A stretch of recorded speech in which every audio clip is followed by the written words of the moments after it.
let's not ask CNN, ABC, Fox. Let's not ask the London Times or the Australian Times.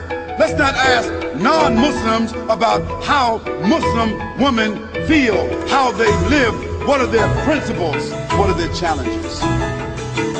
If you want to be fair, ask a Muslim woman. And you cannot find anything written in our holy book, in the Quran, that is denigrating the woman. It's just the opposite.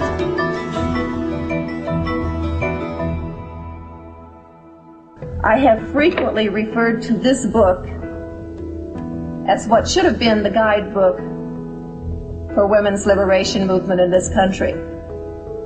Because in this book, it has listed every right that we have struggled and fought tooth and nail for in this country and in others, plus some that we haven't accomplished yet and others that we haven't dreamed of.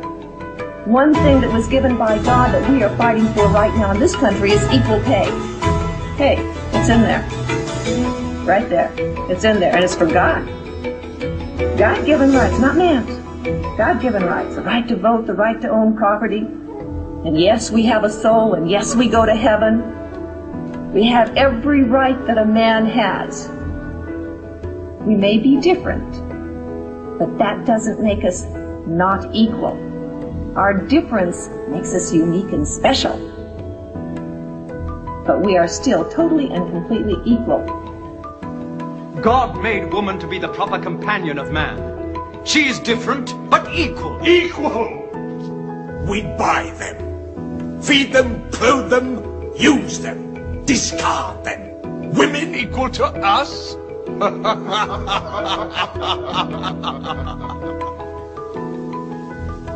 God created man from one male and one female. How? You must respect in all women the womb that bore you.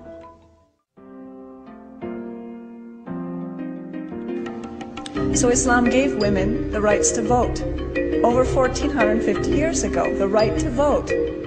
Does anyone know in this audience when we got the right to vote in this country, this advanced, very free country? When did women start voting here?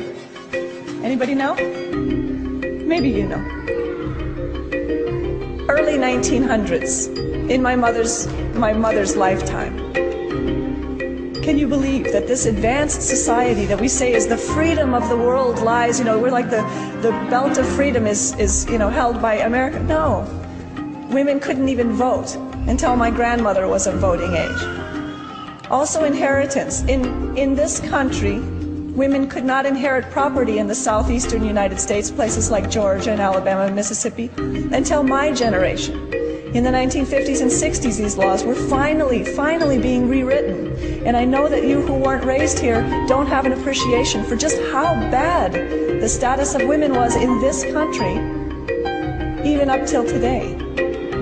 You all have such a wonderful thing that you're raised Muslim or that you carry Islam. You have rights that women in this country never dreamed of until perhaps this generation. And you've had them for 1,400 and some years. 1,400 and some years. 1,400 and some years. 1,400 and some years. Generally, a common misconception about my hijab is that I'm oppressed and that I have to ask a man permission anytime I want to do something, and we usually crack jokes about that because we all know that it's not true.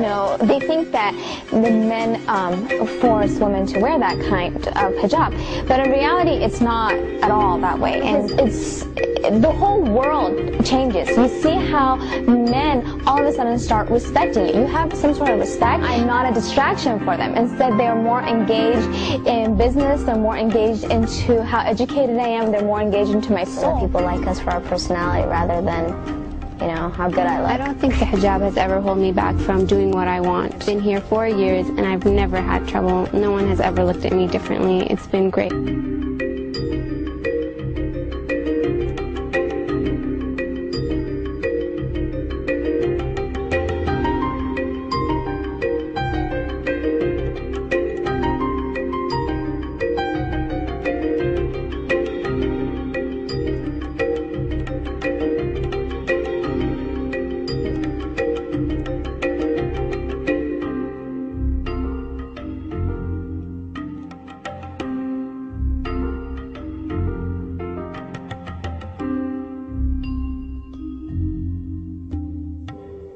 The American statistics, they tell us there are 7.8 million more women than men in America.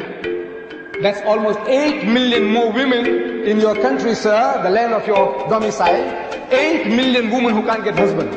If every man in America got married, there'll still be 8 million women who can't get husbands.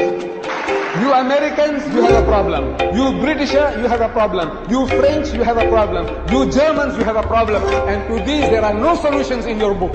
No solution. Islam gives an answer to the problem. The Quran says, marry women of your choice by 2s and 3s and 4s. But if you cannot do justice between them, marry only one. I'm saying the only religious book on the face of the earth which has this expression, marry only one, is the Quran. There is no other book on earth.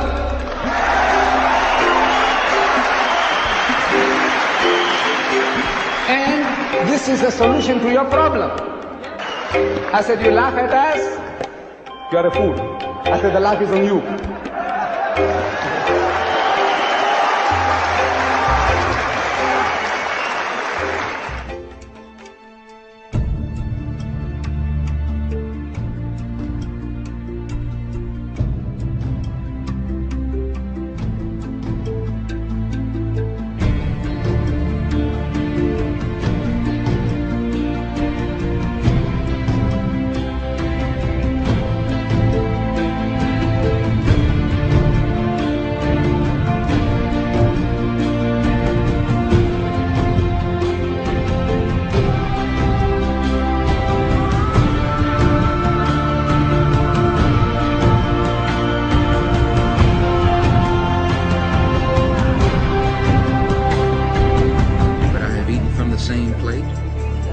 same glass and pray to the same God with fellow Muslims whose eyes were blue, whose hair was blonde, and whose skin was the whitest of white.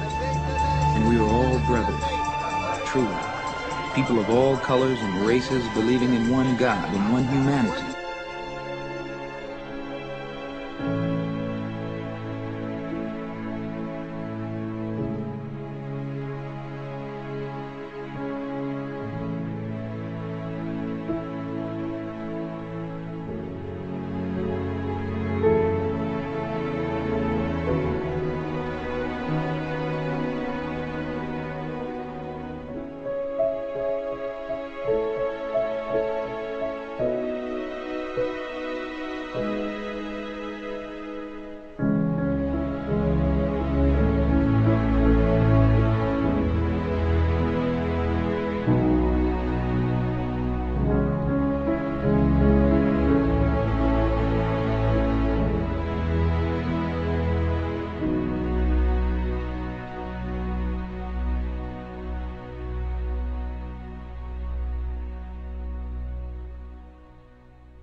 The word that we greet each other with is in Hebrew, Shalom Aleichem, which means peace unto you.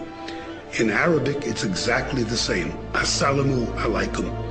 And I think that's very important because Islam itself, the very name Islam, comes from a root which means peace. Islam comes from the root word salam, which means peace.